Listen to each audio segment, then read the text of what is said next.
Mr. Bo, a middle-aged man living with his wife and son in a remote countryside village, had once been a well-known geomancer, but he had abandoned the practice years ago for reasons no one knew. That night, a fine drizzle fell, and the wind howled through the windows like the wails of wandering souls. Mr. Bo tossed and turned in bed, unable to sleep, until a strange and vivid dream pulled him into a world of darkness. In the dream, he saw a Bues, a creature half human, half demon, covered in golden scales, with blood-red eyes, crawling around an ancient grave.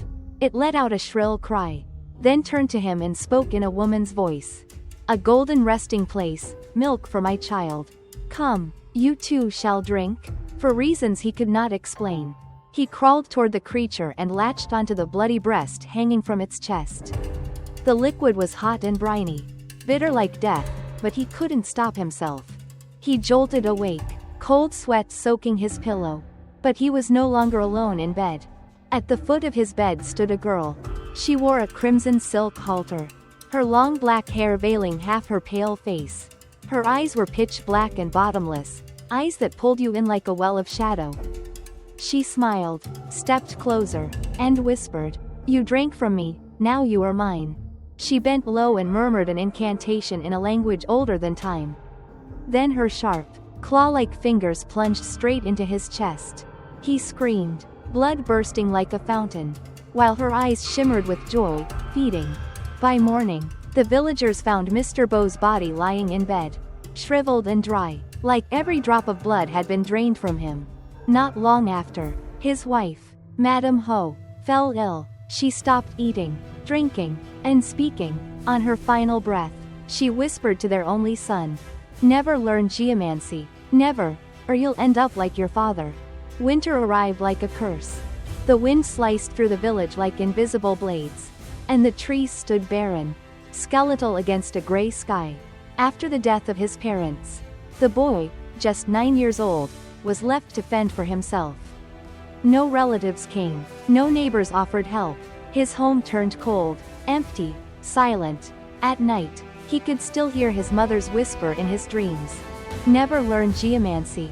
But dreams could not warm his belly, and warnings could not stop the snow. One night, his stomach twisted in pain, and his clothes, tattered and thin, could no longer shield him. He wandered into the village streets, hoping for a scrap of food, a kind word, anything. Instead, he met cruelty. A man in a black coat approached him, smiling with yellow teeth. "Poor little thing," the man said, "let me help you." But help was a lie. When the boy woke up, he was lying in a haystack, shivering. His shoes were gone, his coat was gone, even the old blanket he'd carried with him, gone. He curled up, naked under the stars, and thought, "So this is how I die." But fate had other plans. A shadow moved in the dark. Not a beast, not a thief, but a man with a beard like moss and eyes like storm clouds. He wore robes patched 100 times over and smelled of earth and smoke. "The beggar. You have death on you," the old man said, staring at the boy. "It clings to your blood like rot. But you haven't died yet. That means something." The boy couldn't speak. He only looked at him, wide-eyed and trembling. The beggar took off his cloak and wrapped it around the boy. He carried him to a cave deep in the woods, where a small fire danced on a bed of stones. For the first time in days, the boy felt warmth. That night, as the wind howled outside like spirits mourning the dead, the beggar looked into the fire and said, "They told you never to learn geomancy. But they didn't tell you why. They didn't tell you that she comes for those who misuse it. That blood calls to blood. That revenge has a price." He leaned in closer. "But if you want to survive, if you want to avenge them, I can teach you." The boy looked up. His eyes no longer held fear, only fire. The cave was dark, not just the absence of light, but a thickness, a shadow that seemed alive. Even the fire flickered uneasily, as if afraid of what it illuminated. The boy sat cross-legged before the old beggar. His stomach was quiet now, but a different hunger stirred inside, one for answers, for power, for revenge. The old man drew a circle on the ground with powdered bone. "This," he said, "is the Laban of the dead. Not the kind you'll see on a merchant's shelf. This one speaks. He dipped his finger in black ink and wrote 8 ancient trigrams around the edge. Then he pulled a bundle of yellowed paper charms from his robe and lit them in the fire. The smoke turned green. "Close your eyes," the old man whispered, "and listen." The boy obeyed. And in the smoke, he heard them. Whispers. Thousands of them. Some wept. Some screamed. Others chanted in a language that scratched at his mind like claws. Faces formed in the flames, twisted. Scorched. Eyeless. One looked just like his father. "She still drinks, beneath the banyan roots." The boy opened his eyes. Heart racing. "What was that?" he gasped. "The yin winds," the beggar said. "Spirits drawn to your bloodline. To your pain." He tossed a cracked compass into the center of the circle. The needle spun wildly, stopping only when the wind howled from the north. "Your family was cursed," the old man said. "Your father trespassed a burial ground older than this village. Took gold from the mouth of a corpse. That's why she came. Now she watches you. Through mirrors. Through puddles. Through cracks in the floor." The boy turned pale. The old man stood, picking up a black rooster and a rusted knife. "You want revenge? Then you must walk where the dead sleep. You must speak their names and not tremble. You must bleed willingly." He slit the rooster's throat. The blood spilled onto the compass. And it glowed. The boy leaned forward, mesmerized. His breath turned to frost. His fingers twitched, as if the blood was calling him. "Lesson 1, said the beggar. "Never trust a place where your shadow points in more than one direction." Lesson 2. Always know where the wind comes from, because she rides it. Then he smiled, a grin full of missing teeth and madness. Lesson 3. The flames turned blue. The boy looked into them and saw something that should not exist. The dead lie, but their bones don't. The banyan tree stood on the edge of the forbidden forest, its roots twisting like serpents around ancient graves. Its trunk split wide as if a mouth had been carved into it by gods or demons. The boy stood at the threshold of that grove, the compass dangling from his neck spinning madly, as if it too wanted to flee. The old beggar had warned him. She sleeps in the belly of that tree. But not always. Sometimes, she wanders. And when she does, she remembers the taste of your father. The boy took a deep breath. In his hand was a talisman inked in dog's blood and fox hair. The strokes trembling as if alive. He stepped into the grove. The air changed instantly, colder, heavier, filled with the stench of rot and old incense. Wind did not blow here. And yet the leaves trembled, as if breathing. The banyan's roots opened into a hollow. And the boy crawled inside. Inside, the darkness was thicker than pitch. The only light came from the glowing symbols on his charm. The walls were lined with bones, human, cracked and fused into the tree's living flesh. Some still had scraps of hair clinging to them. Then he saw it. A stone coffin, half buried beneath the roots. The lid was inscribed with an unfamiliar sigil, a spiral swallowing a red dot at the center. The boy's breath caught in his throat. That symbol, he'd seen it once. On the base of his father's old compass. "This is where he took it," he whispered. "This is where he woke her." He placed the charm on the coffin and began to trace the Zich Tin Tran, the red star formation, the first real spell of vengeance. But as he made the final mark, the coffin trembled. Then came the sound. A wet sound. Click, click, click. Something was crawling on the ceiling above him. Long, sharp nails scratched against wood and bark. He didn't dare look up. But he felt her, smelled her, sweet and rotting. Like spoiled milk mixed with roses.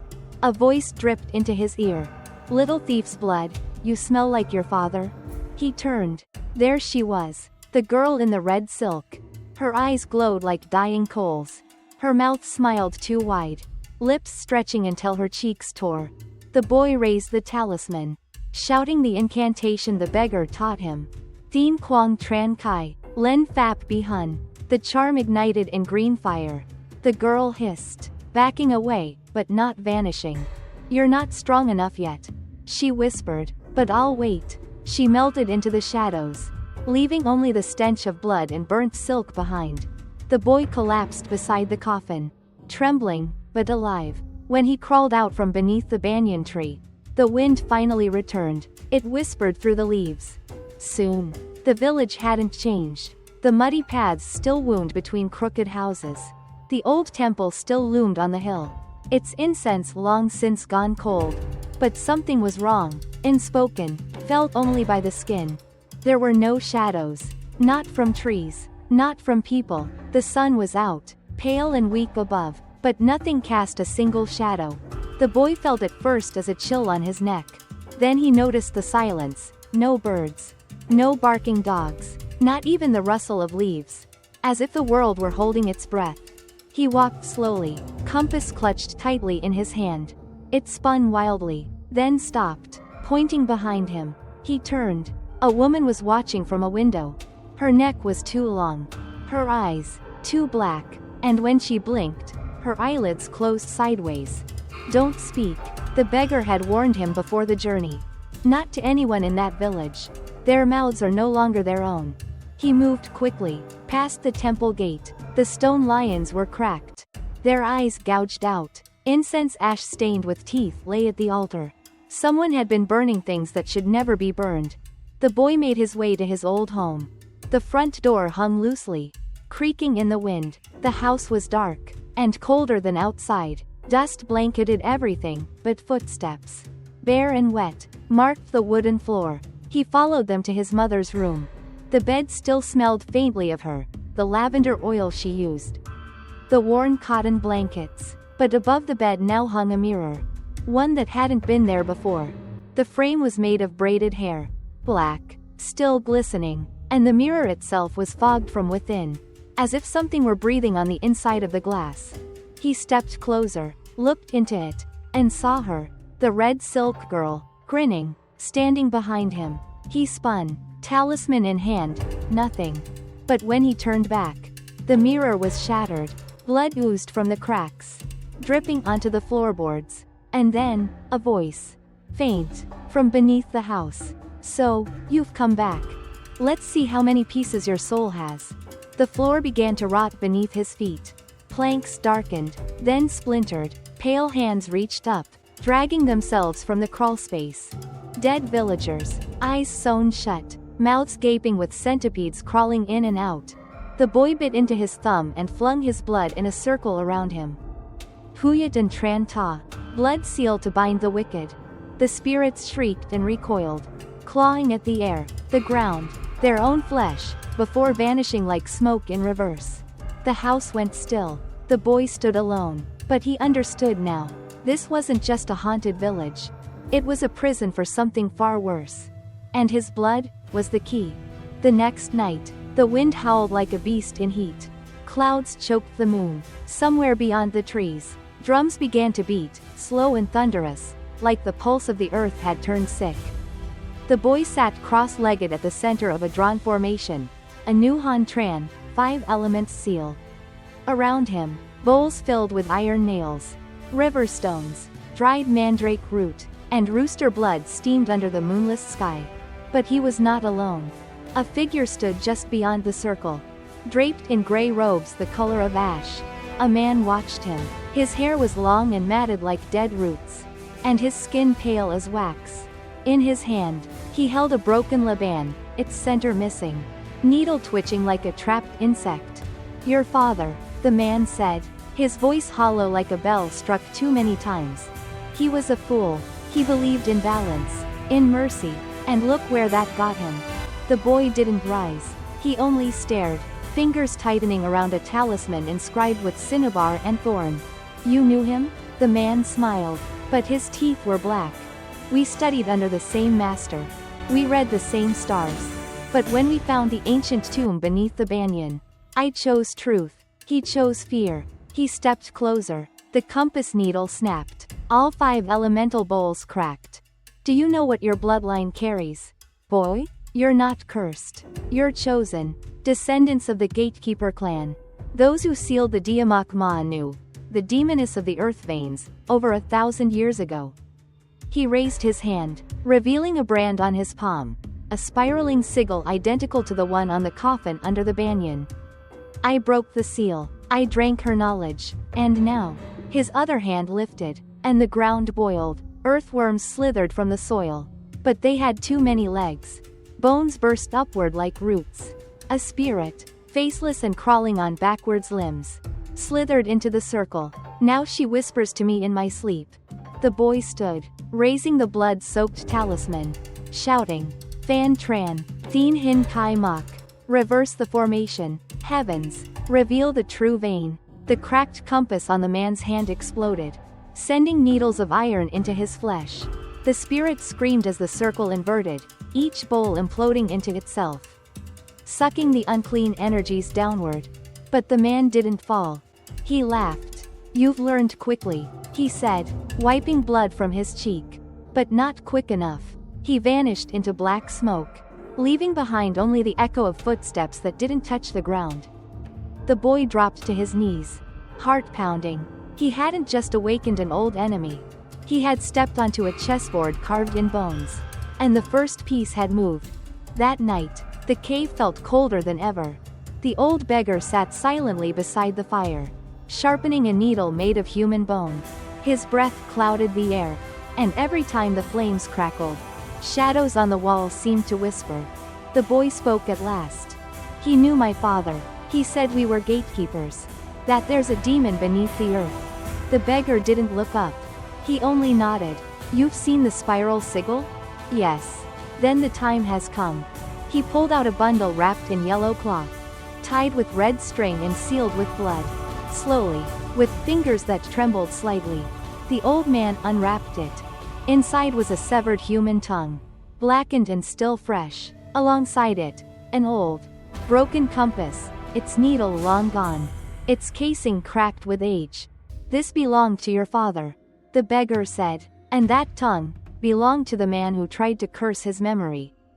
The boy stepped back, bile rising in his throat.